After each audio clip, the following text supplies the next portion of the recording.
फिर से लेकर आ चुके हैं आप लोगों के लिए शाम की सभी ताज़ा और बड़ी खबरें। एक एक कर आपको सारी खबरों की जानकारी देंगे आज देश दुनिया में क्या कुछ हो रहा है। दरअसल सबसे पहली जो बिग ब्रेकिंग निकल आ रही, जी हाँ, आरजेडी का बड़ा ऐलान।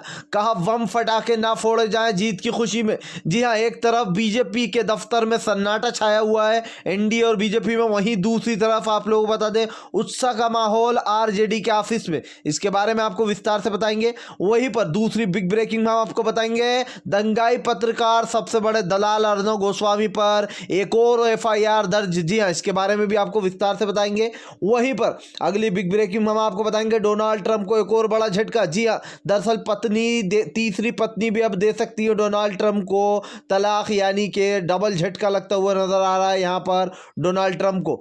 इसके बारे में भी आपको विस्तार से बताएंगे। वहीं पर अगली बिग ब्रेकिंग में हम आपको बताएंगे, जी हां, दरअसल बिडेन उठा सकते हैं सीडब्ल्यू और एनआरसी का मुद्दा। जी हां, आप लोग बता दें इमरान खान ने ट्वीट कर दी बधाई बिडेन को जीतने की और कमला हैरिस को भी दी उपराष्ट्रपति बनने की।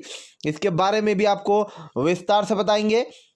वहीं पर अगली बिग ब्रेकिंग में हम आपको बताएंगे, जी हां, दिल्ली दंगे का मास्टरमाइंड, जी हां, कपिल मिश्रा को दिल्ली पुलिस ने धर लिया। आप लोग बता दें दिल्ली पुलिस ने कपिल मिश्रा और तेजिंदर बग्गा, जो कि हिंदू मुसलमान करते हैं ये दोनों, और छोट भैया नेता के नाम से भी जाने जाते हैं, जो कि हार भी गए हैं कई बार, कपिल मिश्रा जिसने दिल्ली में भयंकर हिंसा फैलवाई थी। इसके बारे में भी आपको विस्तार से बताएंगे। वहीं पर अगली बिग ब्रेकिंग में हम आपको बताएंगे, जी हां, दरअसल आप लोग बता दें तेजस्वी यादव का बड़ा ऐलान। जीत की खुशी में कहा बिहार की जनता को मिलेगा इंसाफ, जिसने भी हमें वोट दिया उसको बहुत बहुत धन्यवाद, नमन है, और ऐसे में लालू के लाल को कोई हरा सके इतनी किसी में हिम्मत नहीं। जी हां, लालू प्रसाद ने भी ट्वीट कर डाला है। इसके बारे में भी आपको विस्तार से बताएंगे। वहीं पर अगली बिग ब्रेकिंग में हम आपको बताएंगे, जी हां, दरअसल आप लोग बता दें सोनिया गांधी एक्शन में रणवीर सुरजेवाला को भेज दिया है पटना। जी हां, आप लोग बता दें पटना पहुंच चुके हैं रणवीर सुरजेवाला। ऐसे में कांग्रेस पार्टी में उत्साह देखने को मिल रही है, तो वहीं दूसरी तरफ नीतीश और मोदी की हवाइयां उड़ी हुई हैं। इसके बारे में भी आपको विस्तार से बताएंगे। वहीं पर अगली बिग ब्रेकिंग में हम आपको बताएंगे सीडब्ल्यू और एनआरसी पर आकर अड़ा था आखिरी मुद्दा। जी हां, दरअसल आप लोग बता दें सीडब्ल्यू और एनआरसी की वजह से मोदी सरकार और नीतीश के उड़ गए होश और आ गई आरजेडी। जी हां, दरअसल आप लोग बता दें सीडब्ल्यू और एनआरसी के मुद्दे की वजह से भी लोगों ने नहीं दिया वोट नीतीश को। इसके बारे में भी आपको विस्तार से बताएंगे। वहीं पर अगली बिग ब्रेकिंग में हम आपको बताएंगे तेजस्वी यादव का अपनी पार्टी से नम्र निवेदन। कहा आरजेडी का कोई भी इंसान फटाके ना फोड़े, इस कोरोना के महामारी में ध्यान रखा जाए जनता का, कि जनता को कोई भी प्रॉब्लम ना हो, ऐसे में जुलूस भी ना निकाले। जनता निकालेगी जुलूस अपने मन से और वो मनाएगी खुशियां, यानी कि तेजस्वनी ने छिड़क दिया है नमक। वहीं पर अगली बिग ब्रेकिंग में हम आपको बताएंगे, जी हाँ, दरअसल आप लोग बता दें कि जबरदस्त तरीके से भयंकर विरोध मोदी जी का। जी हाँ, आप लोग बता दें दरअसल यहाँ पर वाजपेयी ने जो है आप लोगों को बता दें बड़ा हमला बोला है। जी हाँ, जो कि निष्पक्ष पत्रकार के तौर पर जाने जाते हैं पूर्ण प्रशांत वाजपेयी ने कहा कि अमेरिका ने तो अपनी गलती सुधार ली, भारत क्या अपनी गलती सुधारेगा। जी हाँ, मोदी सरकार पर तंज कसते हुए कहा कि पिछले 6 साल में कुछ नहीं किया, अब 2024 में कर देना है विदाई डोनाल्ड ट्रंप की तरह। इसके बारे में भी आपको विस्तार से बताएंगे। खैर चलिए बढ़ते हैं सबसे पहली और सबसे बड़ी खबर की ओर। दरअसल आप लोग बता दें आरजेडी के दफ्तर में, जी हां, जीत के माहौल का जश्न, लोग जो है गदगदा रहे हैं। ऐसे में बीजेपी और एनडीए की हवाइयां उड़ गई हैं। जी हां, पिछले 15 सालों में जो मोदी सरकार नहीं कर पाई वो लालू के लाल ने आते ही कर डाला। जी हाँ, लोगों को यह आश्वासन दिया है कि पहले ही चरण में 10 लाख नौकरियां, लेकिन ऐसे में आप लोग बता दें आरजेडी के दफ्तर में तैयारियां शुरू हो गई, साफ सफाइयां शुरू हो चुकी हैं। ऐसे में तेजस्वी यादव और राहुल गांधी के चेहरे पर अलग ही खुशी दिखाई दे रही है, कांग्रेस में उत्साह का माहौल। वहीं दूसरी तरफ आप लोग बता दें एनडीए और बीजेपी में भयंकर जो है यहां पर सन्नाटे खिंचे पड़े। जी हां, दफ्तरों में धूल का आगमन है। ऐसे में बुरी तरीके से लोगों ने जमकर किरकिरी उड़ाई है आप लोग बता दें एनडीए और बीजेपी की सोशल मीडिया पर। खैर चलिए हम बढ़ते हैं एक और अगली बिग ब्रेकिंग की तरफ। बता दें आप लोगों को दिल्ली का सबसे बड़ा दंगाई, जी हाँ, या फिर कह सकते हैं मास्टरमाइंड कपिल मिश्रा को भी अब अर्णव गोस्वामी के बाद दिल्ली पुलिस ने धर लिया। अब आप सोचिए कि दिल्ली पुलिस जो कि बीजेपी के गढ़ माना जाता है एक तरीके से, बीजेपी वालों ने ही बीजेपी के ही इंसान को धर लिया। ये वही कपिल मिश्रा है जो कि कह रहा था डीजीपी के सामने खड़ा होके एनआरसी और सीएए के वक्त लोगों को डरा रहा था कि अगर हट जाओ, नहीं हटे तो हमें पता है कि हमें तुम्हें कैसे हटाना है। तो जिस तरीके से इसने हिंसा फैलाई थी, अब दिल्ली पुलिस ने कपिल मिश्रा को भी घसीटते हुए लेकर गई जेल। दरअसल आप लोग बता दें, ये सबसे बड़े दलाल पत्रकार के लिए वोट लेकर पहुंचा था और सिर्फ आप यकीन नहीं करेंगे कितने लोग थे भीड़ में। सिर्फ 3 लोग जो यहाँ पर समर्थन में खड़े थे अर्नब गोस्वामी के, और कह रहे थे कि अर्नब गोस्वामी पूरा देश तुम्हारे साथ है। 3 लोग पूरा देश हो गया। इसके हिसाब से 3 लोग में पूरा देश आ जाता है कपिल मिश्रा के, क्योंकि जब इस दंगाई ने जिस तरीके से दंगा फैलाया था। अब आप सोच लीजिए, बीजेपी के लोग ही इस जैसे आप लोगों को बता दें तेजीदर बग्गा और कपिल मिश्रा जैसे छुटभई नेताओं के साथ खड़े होना पसंद नहीं करते, यानी कि मोदी ने ही दिल्ली में गिरफ्तार करवा दिया। अब आप खुद सोच लीजिए। दरअसल आप लोगों को बता दें, ये जनाब पहुंचे थे भाई यहाँ पर उनके लिए, यहाँ पर आप लोगों को बता दें कि क्या नाम है उसका, मैं नाम भी भूल जाता हूँ वो, क्योंकि कोई अहम इंसान है नहीं। अर्नब गोस्वामी के लिए, अर्नब गोस्वामी के लिए ये 3 लोग पहुंचे थे भाई यहाँ पर प्रोटेस्ट करने, और बोल रहे थे कि अर्नब गोस्वामी पूरा देश तुम्हारे साथ है, तुम जो है मास्टर, तुम बिल्कुल बेगुनाह। अब आप खुद सोचिए, जिस इंसान ने, जी हाँ, गलत सलत लोगों के ऊपर अफवाह फैलाकर कई बेचारे गरीब लोगों को जेल में पहुँचा दिया, यहाँ तक कि रिया चक्रवर्ती तक को इसने जेल का रास्ता दिखवा दिया। आज जब वो जेल गया है तो इस जैसे दंगाई लोग, जो कि कपिल मिश्रा दिल्ली का सबसे बड़ा मास्टरमाइंड माना जाता है दिल्ली दंगे का, और ये एक और इसका नाम है तेजीदर बग्गा, जिसको शायद आप जानते नहीं होंगे, लेकिन ये भी छुटभैया नेताओं में आता है। इन दोनों को लड़वाया भी गया, बीजेपी ने टिकट भी दिया, लेकिन दोनों ही हार गए थे, कपिल मिश्रा और ये बग्गा भी। अब ऐसे में बीजेपी के लोग, पीएम मोदी खुद बग्गा को फॉलो करते। अब आप सोचिए, जो लोग दंगा फैलाते, जो लोग दंगे की साजिशें करते हैं, इन जैसे लोगों को पीएम नरेंद्र मोदी फॉलो करते। सोचिए, इससे पहले भी आपको मैंने बताया था एक बार कि अमित शाह और पीएम मोदी उन लोगों को फॉलो करते हैं जो कि कट्टर हिंदुत्व फैलाते हैं और जो है लोगों को सोशल मीडिया पर हैशटैग चलाए जाते, गालियां देते। तो आप सोचिए, जब देश का पीएम खुद ऐसे लोगों को फॉलो करेंगे जो कि गाली गुप्तार करते हैं, फिर इससे देश में क्या संदेश पहुंचेगा इससे। खैर चलिए हम बढ़ते हैं एक और अगली बिग ब्रेकिंग की तरफ।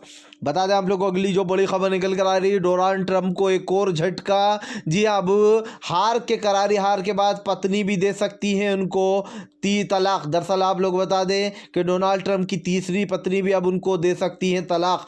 जी हाँ, दरअसल आप लोग बता दें कई दिनों से वो डोनाल्ड ट्रंप का व्हाइट हाउस से निकलने का जो है वेट कर रही थी, और बताया जाता है कि व्हाइट हाउस में भी डोनाल्ड ट्रंप और उनकी जो वाइफ है वो साथ में नहीं रह रही थी। जी हाँ, ऐसे में आप लोगों को बता दें अब डोनाल्ड ट्रंप को एक और बड़ा झटका लग रहा है। खैर चलिए हम बढ़ते हैं एक और अगली बिग ब्रेकिंग की तरफ। बता दें आप लोगों को सोनिया गांधी जो यहाँ पर एक्शन में नजर आ रही है। जी रणवीर सुरजेवाला को भेज दिया गया पटना सारी ताव शाव पर नजर रखने पे। दरअसल आप लोग बता दें कल फैसला आना है और 10 तारीख के दिन यह हमें पता फाइनली चल जाएगा कि कौन कहां पर जीत रहा है। जी हाँ, वैसे तो आरजेडी की जीत पक्की है, क्योंकि सारे जितने भी सर्वे पोल किए गए इससे ये साफ साफ पता चलता है कि आरजेडी की सरकार आ रही है, महागठबंधन। जी हाँ, ऐसे में रणवीर सुरजेवाला पूरी नज़र रखने वाले हैं। जी हाँ, क्योंकि चुनावी फैसले अब शुरू होने वाले। आप लोग बता दें वोटों की गिनती भी शुरू हो चुकी है। आज वोटों की गिनती हो रही है, कल परिणाम आ जाएगा, और ऐसे में ज़बरदस्त तरीके से साफ साफ दिखाई दे रही है महागठबंधन की जीत बिहार में।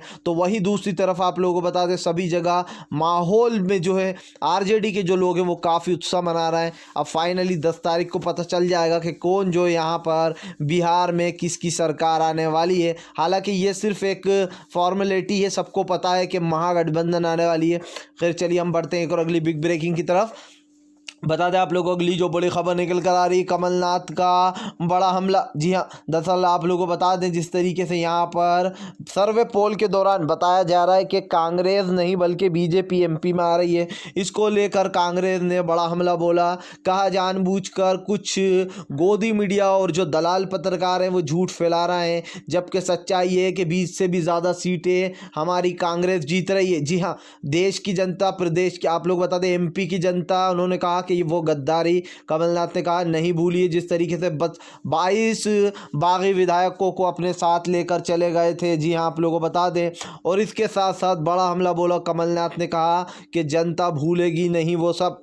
जी हाँ, जनता ने याद रखा कि किस तरीके से गद्दारी की गई है। भोपाल की जनता ने चुना था कांग्रेस को और बीजेपी ने सरकार गिरा दी रातों रात। ऐसे में उन्होंने कहा पूर्ण बहुमत से फिर से एक बार कांग्रेस की सरकार आ रही है और फिर से एक बार काले कारनामे खुलना शुरू होंगे। खैर चलिए हम बढ़ते हैं एक और अगली बिग ब्रेकिंग की तरफ। बता दें आप लोग को अगली जो बड़ी खबर निकल कर आ रही है, दंगाई पत्रकार सबसे बड़े दलाल पर एक और एफआईआर दर्ज होने की कगार। दरअसल अर्नब गोस्वामी जो कि सबसे बड़े दलालों में गिना जाता है, लगातार झूठ फैला रहा है महाराष्ट्र सरकार और मुंबई पुलिस के खिलाफ। कह रहा है कि मुझे मुंबई पुलिस द्वारा, जेलरों द्वारा पीटा जा रहा है, मुझे लातों से कूटा जा रहा है। ऐसे में मुंबई पुलिस ने कहा कि झूठ बोल रहा है, हमारी तरफ से कोई ऐसा नहीं किया गया, ना ही हमने पीटा है, ना ही जो रिमांड पर लिया है। अर्नब गोस्वामी लगातार झूठ बोला। ऐसे में एक और एफआईआर दर्ज होने वाली है अर्नब गोस्वामी पर। यानी कि जो लोग दंगाई पत्रकारों का सपोर्ट कर रहे हैं उनकी खुद की हवाइयाँ उड़ती जा रही हैं धीरे धीरे कर कर। खैर चलिए हम बढ़ते हैं एक और अगली बिग ब्रेकिंग की तरफ। बता दें आप लोग को अगली जो बड़ी खबर निकल कर आ रही, CAA NRC पर बिडेन उठा सकते हैं बड़ा कदम। जी हाँ, दरअसल जिस तरीके से इंडिया में CAA NRC मुस्लिम लोगों के ऊपर अत्याचार किया जा रहा है, मुस्लिम समुदाय को परेशान करने की कोशिश की जा रही है। अब इस पर क्योंकि मोदी भक्त डोनाल्ड ट्रंप का तो पत्ता कट गया और मोदी जी हाउडी मोदी और नमस्ते डोनाल्ड ट्रंप भी लुट गई नैया। हवन का भी बुरा हाल हुआ, हवन भी नहीं बचा पाया डोनाल्ड ट्रंप को।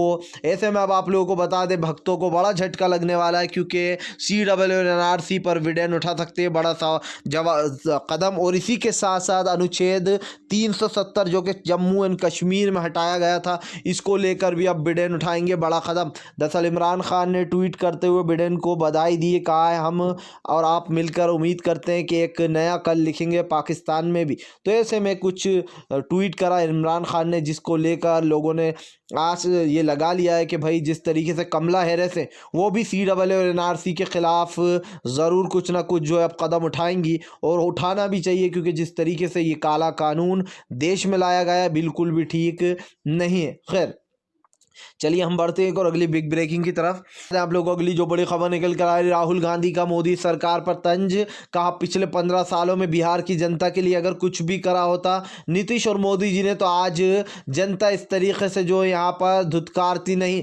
जी हाँ, हर जगह बीजेपी के लोगों को पीटा गया, बीजेपी के नेताओं को दौड़ा दौड़ा कर भगाया गया। ऐसे में आप लोग जानते ही होंगे कि बीजेपी किस तरीके से काम करती है और किस तरीके से लोगों को बेवकूफ़ बनाया जा रहा है। अब आप लोगों को बता दें कि बीजेपी की हर तरफ जगह का साई, जिसको लेकर राहुल गांधी ने तंज कसते हुए कहा कि एक तरफ जो यहाँ पर मोदी जी कहते हैं कि किसान कहीं पर भी गल्ला बेचे हमें उससे कोई फ़र्क नहीं पड़ता है, और एक तरफ बिहार में रोड नहीं है। जी हाँ, लोगों के पास साधन नहीं है बाहर जाने के। ऐसे में कैसे बिहार की जनता रहेगी? पिछले 15 सालों में बीजेपी डबल इंजन सरकार ने क्या किया अभी तक इसका कोई लेखा जोखा नहीं है। जिस तरीके से लॉकडाउन के बीच जनता को परेशान किया गया, इसका भी साफ साफ प्रमाण दिखाई दे रहा है। खैर चलिए हम बढ़ते हैं एक और अगली बिग ब्रेकिंग की तरफ।